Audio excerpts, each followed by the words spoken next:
Já. Þú ert eini sigurvegari í Suðurnesjana í kvöld. Hvernig er tilfinningin? Bara frábær. Þetta er búið að vera bara langur tími en samt frábær tími. Þetta er búið að geðveikt.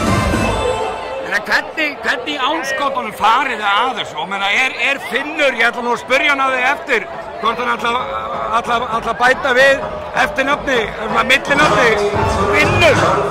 Já, þetta er náttúrulega bara, þú veist, við erum búin að lenda í alls konar í vetur og við erum bara vanir og við, þú veist, það er bara hannig. En að missa Eikóks út eftir eitthvað innan við mínúta, en það fór ekkert þig?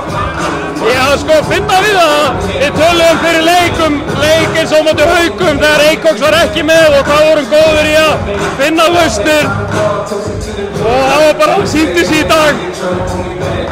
Heldur betur og þið voruð einhvern veginn með bara mína kritíkinga þið voruð bara með það í allan tíman. Þetta var eiginlega spurning.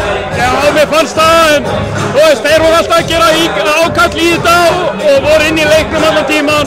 Við náðum ekki alveg að slíta okkur frá þeim nógu vel og það var bara fínt að hlunum hennar leik. Er ekki rosalega gaman að standa upp í Íslandsmeistari? Vá, geðveikt. Ekkert betra. Og hvernig er framhaldið á þér? Heldur áfram eða?